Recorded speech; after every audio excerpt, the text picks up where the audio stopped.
नमस्कार, मैं हूं आपके साथ शगुफ्ता साहिल देव। 7 बजे 7 सवाल में स्वागत है आप सभी का। उत्तरकाशी में 41 मजदूरों के रेस्क्यू ऑपरेशन पर पूरे देश की निगाहें टिकी हुई हैं। मजदूरों को सुरंग से सकुशल वापस निकालने के लिए बचाव दलों ने एड़ी चोटी का जोर लगा दिया है। रेस्क्यू ऑपरेशन की कमान संभाल रहे एक्सपर्ट्स और अधिकारियों के मुताबिक पूरा मिशन फाइनल स्टेज में है, लेकिन आखिरी दौर पर आ रही बाधा की वजह से अभी तक ऑपरेशन पूरा नहीं हो सका है।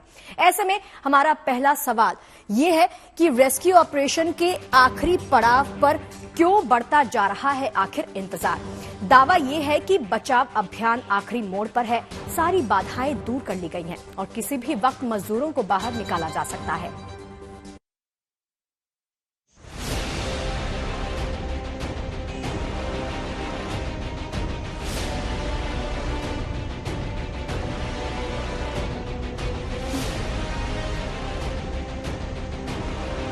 सुरंग से शुभ समाचार का इंतजार।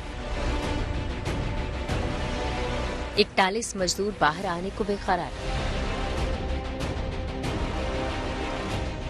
आखिरी पड़ाव पर ऑपरेशन जिंदगी। टनल से मजदूरों की मुक्ति की मुहिम। सिलक्यारा टनल में 300 से ज्यादा घंटों से फंसी 41 जिंदगियां अंधेरी सुरंग के कैद से आजाद होने को बेकरार हैं। पूरे देश को बचाव स्थल से आने वाले शुभ समाचार का इंतजार है। दरअसल पूरा रेस्क्यू ऑपरेशन पिछले 13 दिनों से उतार चढ़ाव लेता रहा है। पिछले 2 दिनों से अब तक इस ऑपरेशन के खत्म होने की उम्मीद जताई जा रही है, लेकिन बार बार आ रही अड़चनों की वजह से ये इंतजार बढ़ता गया। सिचुएशन काफी ठीक है, क्योंकि रात में हमें 2 हिस्सों पे काम करना था। एक तो जो मशीन का प्लेटफॉर्म उसको पुख्ता करना था, रिवैम्प करना था, वो आराम से हमने रिवैम्प कर दिया और रिवैम्प करने के बाद फिर मशीन चला करके ऑगर को निकाल दिया। रेस्क्यू ऑपरेशन में जुटे विशेषज्ञों का दावा है कि बचाव अभियान अपने आखिरी दौर में है और जल्द ही वो मजदूरों तक पहुंचकर उनको बाहर निकाल लिया जाएगा। डीओ ने नहीं, पार्सन्स करके एक कंपनी है, उन्होंने अपनी जीपीआर ग्राउंड पेनिट्रेशन रडार जिस स्टडी को कहते हैं, उससे स्टडी करके हमें जो रिजल्ट दिए हैं, उससे हमें ये एक एश्योरेंस मिली है कि अगले 5 मीटर तक कोई भी मेटेलिक ऑब्स्ट्रक्शन हमारे रास्ते में नहीं है। मजदूरों को सुरंग से बाहर निकालने के लिए जिस पाइप का इस्तेमाल किया जा रहा है, उस पाइप से उन्हें बचाकर लाना अपने आप में एक चुनौती है, लेकिन इस चुनौती से पार पाने में एनडीआरएफ के जवान जुटे हुए हैं। आज एनडीआरएफ ने मजदूरों को निकालने का मॉक ड्रिल किया। करीब 60 मीटर की पाइप से मजदूरों को निकालने के लिए एक खास तरीके की स्ट्रेचर ट्रॉली का इस्तेमाल किया जा रहा है।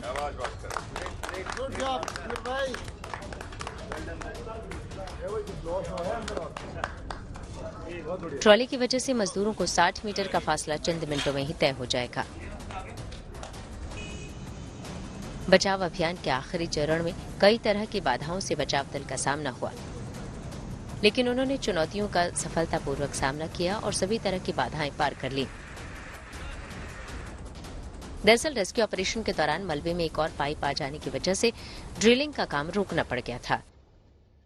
इतना मोटा पाइप जो हमारे द्वारा स्वयं डाला गया था, आप सोचिए उसी को काटने में 7-8 घंटे लगे, क्योंकि आप लोगों को इसलिए अवगत कराना चाह रहे हैं कि लोगों में एक बेचैनी हो जाती है कि इतनी देर क्या हो रहा है, ओगर मशीन खराब हो गई। ओगर मशीन खराब नहीं हुई है, ओगर मशीन काम कर रही है, लेकिन ये अड़चनें ऐसी हैं जिसका पता नहीं चलता, क्योंकि जब उन्होंने देखा कि पाइप पतला हो गया है तो पाइप को काटा जाना ज़्यादा।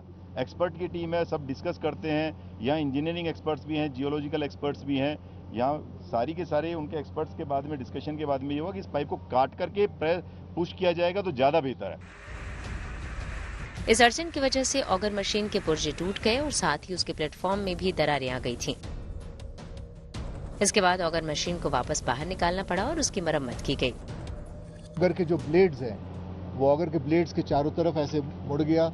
ऑगर के ब्लेड्स भी हमारे डैमेज हुए और इसलिए हमें वापस ऑगर को वापस लाना पड़ा। ऑगर के ब्लेड्स को हमने रिपेयर किए हैं। अभी जो साफ सफाई करनी थी, ये बच्चे अंदर गए और इन्होंने क्लीन किया उधर का, साफ का कोई और गर्डर या कोई और इस तरह की मेटल ना हो, ये चेक किया और अब वो वापस उस ऑगर को फिट कर रहे हैं। इस पूरे बचाव अभियान पर प्रधानमंत्री मोदी की भी नजर है और उन्हें रेस्क्यू ऑपरेशन और उसमें आने वाली रुकावटों को लेकर पल पल अपडेट दिया जा रहा है। ये ऑपरेशन अपने अंतिम चरण पर है और आप सब जानते हैं कि उस रेस्क्यू ऑपरेशन में भारत की सरकार, माननीय प्रधानमंत्री जी प्रत्येक दिन किस प्रकार से हमारे अंदर जो मजदूर भाई हैं उनको भोजन सामग्री से लेकर अनेकों प्रकार की जो कठिनाइयाँ उनके सामने आ सकती हैं उन सब के बारे में जानकारी लेकर, उसके निदान को लेकर और सुरक्षित रूप से उनको बाहर निकाला जाए, रेस्क्यू किस तरह से चल रहा है, उस सारी जानकारियाँ प्रत्येक दिन लेते हैं। इस रेस्क्यू ऑपरेशन पर मजदूरों के परिवार वालों के साथ साथ पूरे देश की निगाहें हैं। मजदूरों की सकुशल वापसी के लिए दुआओं का दौर जारी है, लेकिन हर बीतता घंटा मजदूरों के परिवार वालों की चिंता बढ़ा रहा है। उत्तरकाशी से अमित भारद्वाज के साथ Ashutosh Mishra, good news today. 60 meter भीतर मलबे को भेदने में लगी मशीन ने करीब 2/3 हिस्से में सुराख कर दिया है, लेकिन आखिरी 1/3 हिस्सा अभी भी बचाव दलों के लिए एक चैलेंज बना हुआ है। ऑपरेशन के आखिरी लम्हों में आ रही दिक्कतों की वजह से ऑपरेशन अभी भी अंजाम तक पहुंच नहीं सका है। ऐसे में आज का हमारा दूसरा सवाल जो आप सबके सामने है, दूसरा सवाल ये कि सुरंग के आखिरी हिस्से में किस तरह की दिक्कतें, किस तरह की परेशानियां सामने आ रही हैं।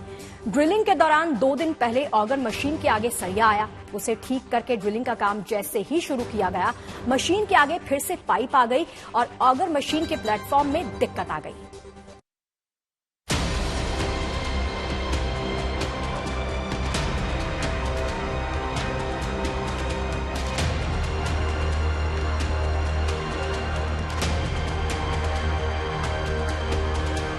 सिलक्यारा टनल में 13 दिनों से फंसे मजदूरों को निकालने के लिए जब अमेरिकी ऑगर मशीन ने तूफानी रफ्तार से ड्रिलिंग शुरू की तो रेस्क्यू ऑपरेशन के जल्द खत्म होने का अनुमान लगाया जाने लगा। 60 मीटर के फासले को मशीन ने ताबड़तोड़ तरीके से ड्रिल कर दिया और वहां मलबे के अंदर करीब 2/3 हिस्से में सफलतापूर्वक पाइप को प्लांट कर दिया।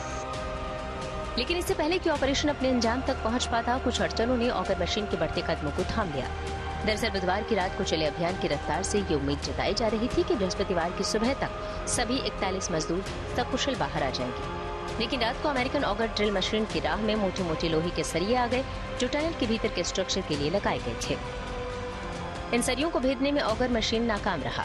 रास्ते में सरिया आने से मशीन के पुर्जे में भी गड़बड़ी आ गई, जिसके बाद मशीन को वहां से बाहर निकालना पड़ा। इसके बाद विशेषज्ञों की एक टीम को बुलाया गया जिसने मुश्किल परिस्थितियों में पाइप के अंदर जाकर सरियों को काटकर अलग किया।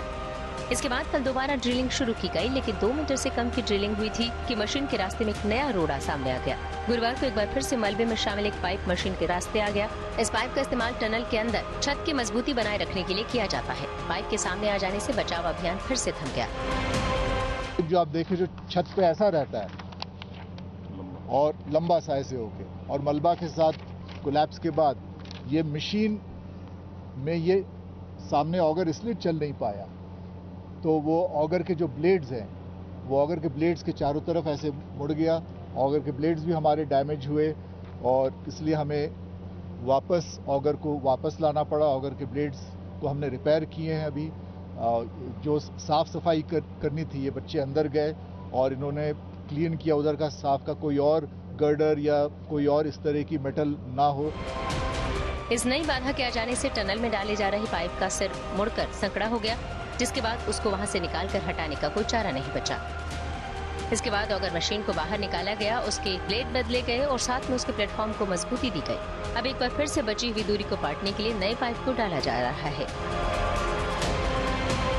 शाम 4 बजे से लेकर के अभी तक जो काम चला वो प्लेटफॉर्म स्ट्रेंथनिंग का किया गया, क्योंकि प्लेटफॉर्म हिल गया था कि जैसे पाइप आ गए, पाइप को जब वापस खींचा गया तो जो उसका हमारा 800 mm का पाइप है, 800 mm का पाइप भी डैमेज हो गया।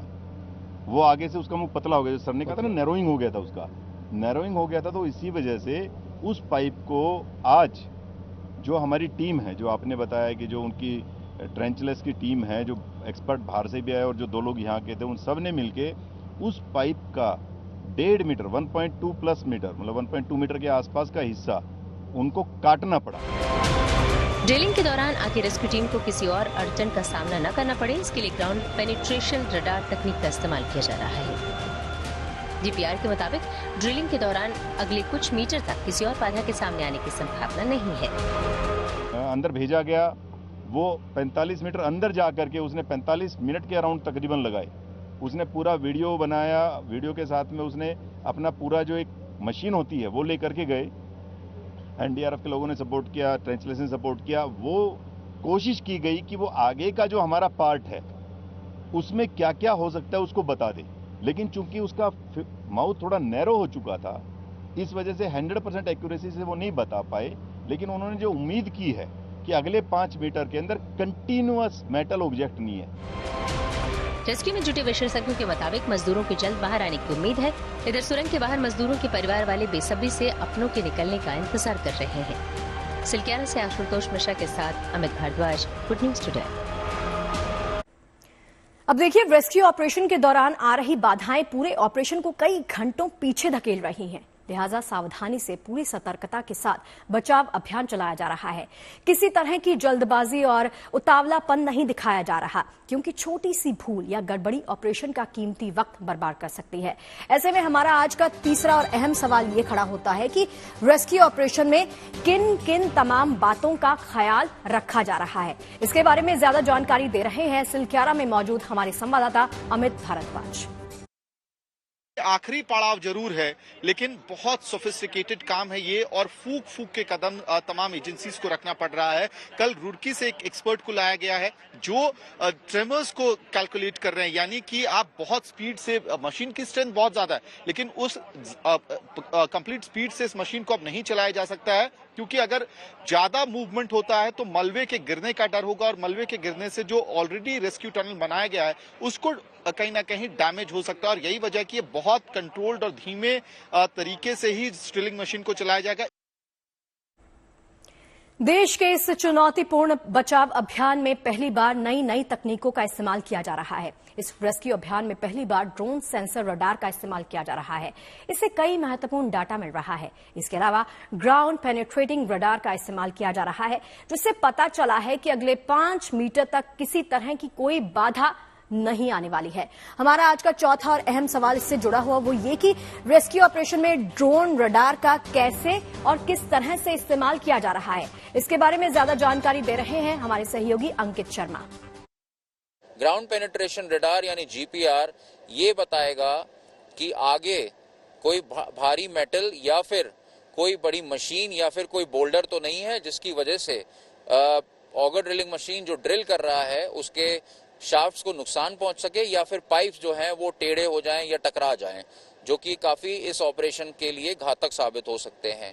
ग्राउंड पेनिट्रेशन रडार ने अभी जो अपडेट दी है, जो कि कल करीब 3 बजे इस्तेमाल हुआ था, और ग्राउंड पेनिट्रेशन रडार के हिसाब से करीब 5 मीटर आगे कोई खतरा नहीं है, यानी अभी 46.8 मीटर के आसपास जो दूरी तय की है उसके आगे 5 मीटर तक कोई खतरा नहीं है।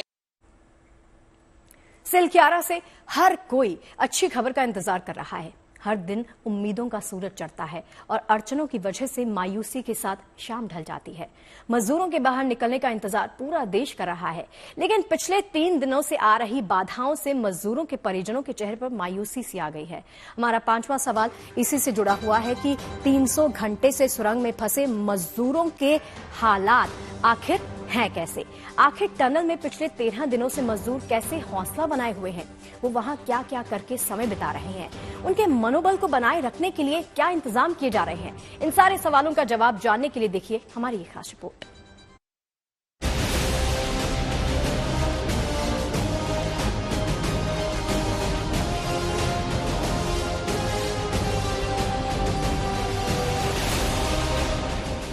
उत्तरकाशी के टनल में फंसे मजदूरों के लिए पूरे देश में दुआ प्रार्थना की जा रही है कि उन्हें जल्द से जल्द इस संकट से मुक्ति मिले।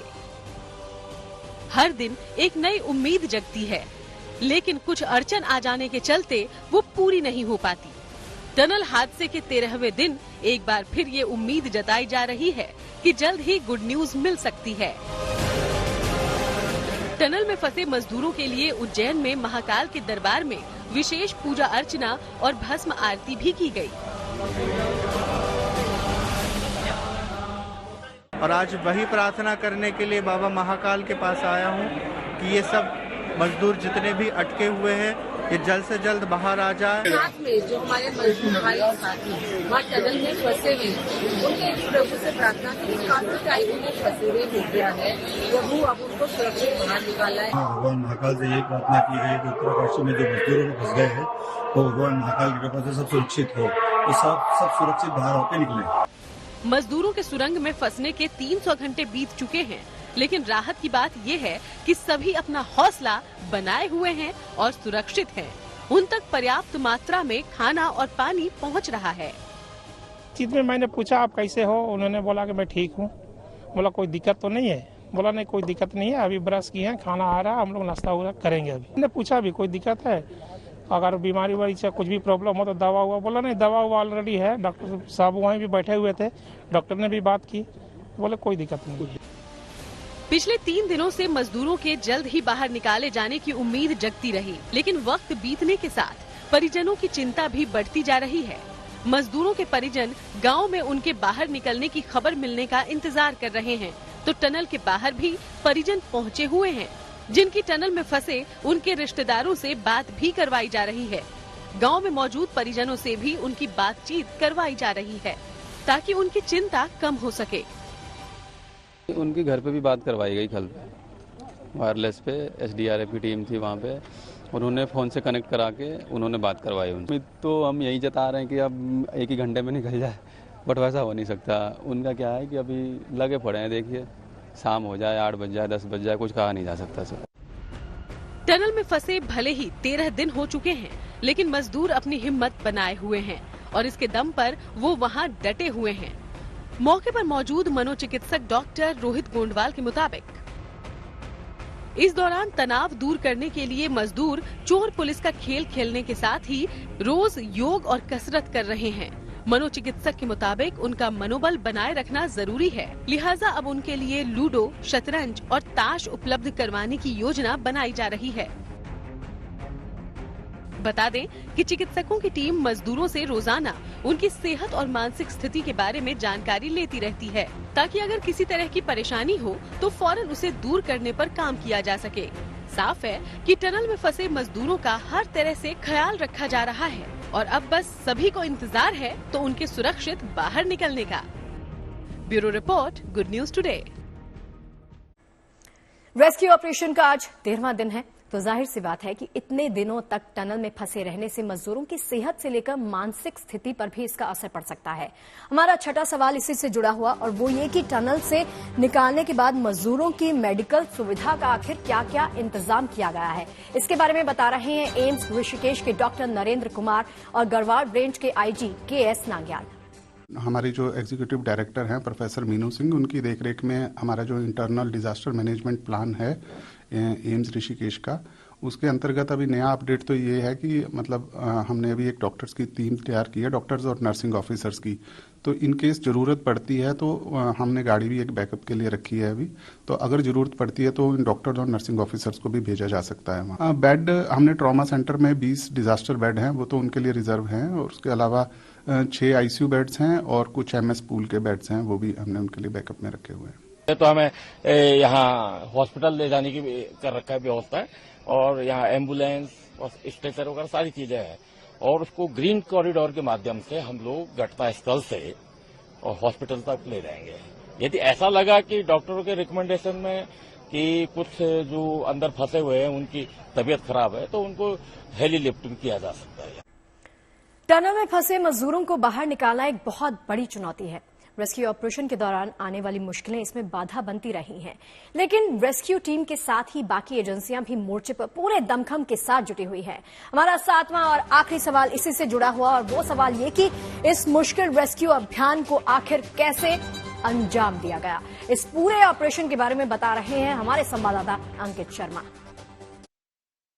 इस मिशन में न सिर्फ उत्तराखंड पुलिस, ITBP, NDRF बल्कि भारतीय सेना भी शामिल है, और इस मिशन को सक्सेसफुल बनाने के लिए ONGC, THDC, RVNL, SJVNL, IIT, BRO और तमाम तरीके की बड़ी ऑर्गेनाइजेशंस भी शामिल हैं।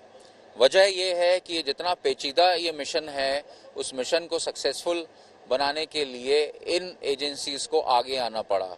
और ये एजेंसीज जब आगे आई, जब प्रधानमंत्री कार्यालय ने सीधा दखल इस मिशन में लिया और प्रधानमंत्री कार्यालय की एक टीम ने यहाँ पे कैंप किया। फिलहाल मुख्यमंत्री पुष्कर सिंह धामी भी यहाँ कैंप कर रहे हैं और पल भर की नजर यहाँ पर रख रहे हैं। और चलिए 7 बजे 7 सवाल के आज के सफर में फिलहाल के लिए इतना ही। आपसे इजाजत देंगे, लेकिन खबरें लगातार जारी हैं। देखते रहिए जी। नमस्कार।